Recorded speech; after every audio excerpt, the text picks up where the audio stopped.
from Don't Call Me Crazy. What We're Born With and What We Pick Up Along the Way by Heidi Hillig. It's strange to realize that despite having an innate ability for it, I am actually terrible at being crazy. How can one be so bad at something one is meant to be? Bipolar disorder is, after all, some combination of genes and their expression. Maybe she's born with it. Maybe it's dopamine. But despite this natural affinity for madness, I'm pretty sure I'm doing it all wrong. Part of it must be that I am currently unmedicated. So to put it mildly, there are some ups and downs. The world around me is often gilded in my eyes, but self-destruction lurks in my dark red heart. I'm often driven by hedonistic desire, but when I come down from that particular high, the repercussions, hangovers, credit card bills, high school accusations of being a slut, not to mention the shame of it all, are not half as much fun as the memory of the indulgence. And as many times as I've written a masterpiece on the back of a napkin while between subway stops, I've just as often sat staring at a blank page or a blank wall, unable to summon a single word. It hasn't always been this way. I was medicated for a while and life was fine. Lovely, really. A lot of good things, very few bad, and things were certainly more stable.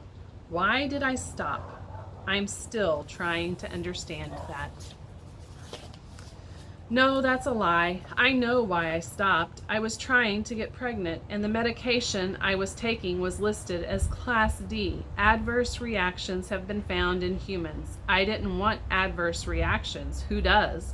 And I was pretty sure I could handle stepping down and then off of my medication. And I can. That's the thing. I'm one of the lucky ones. My disorder is comparatively mild. Being unmedicated is not a major risk for me, which is probably why I never started back up again, or part of why, anyway. But back when I was a teen and just opening the Pandora's box of my bipolar disorder, an ugly family heirloom given to me when I hit puberty, things were very different. I grew up during the tail end of Generation X, and we had bands like Green Day in the 90s telling us not to be part of the Prozac nation. Mental illness was portrayed as scary, and treatment for mental illness even scarier. A decade ago, I remember seeing the musical Next to Normal, which featured a bipolar character who undergoes electroshock therapy in a frightening and very dramatic scene. The rest of the show, as I recall it, is about her destroying her family and fleeing herself around the stage. It was not easy to watch. But I knew from movies that mania wasn't all that unattractive.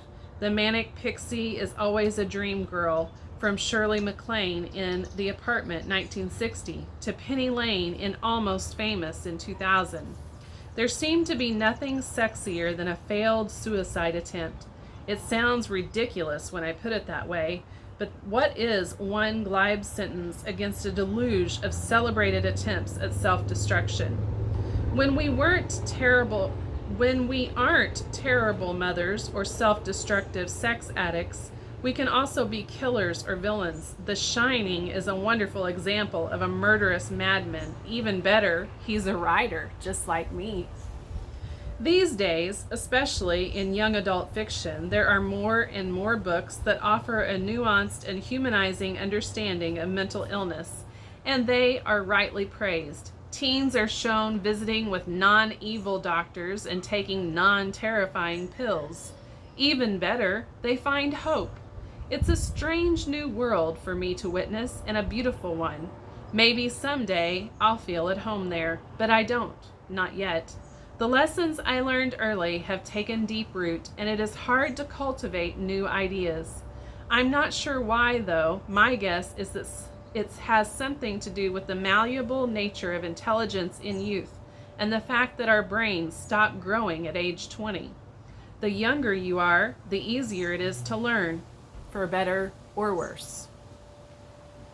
These days, as unmedicated or occasionally self-medicated bipolar person, seeing the right, responsible way to handle my crazy is nearly as difficult as seeing the wrong way. It's a new standard that I can't quite live up to. And I'm one of the lucky ones who can afford doctors and medication. I can't imagine the pressure that those without my resources must feel, or the judgment they must face. Because it is a judgment, illness in general has a long history of being attributed to a flaw in the sick person's character or a punishment for their sins, and the media surrounding illness doesn't help. So often a villain is called crazy, or a crazy person is deemed a villain. Those of us who don't give our all for a cure, or more accurately, for control of our crazy, are seen as moral failures, too lazy to do the right thing. But should there be a right way to be crazy? Something in me resists that idea. Maybe because if there is a right way, then there is a wrong way. And I'm sure I'm not the only one who can't do everything right. I want to believe less in judgment and more in contemplation, in an ongoing, evolving way to treat ourselves and each other that may or may not include professional treatment. I suppose that illustrates the need for multiple narratives so that people like me can finally internalize the myriad valid ways of existing, so that young people with their malleable, remarkable minds can fill them with many versions of their own bright futures, even if the shadows linger. So there can be a day when there is no right and no wrong way to living with mental illness. There's just someone else's story.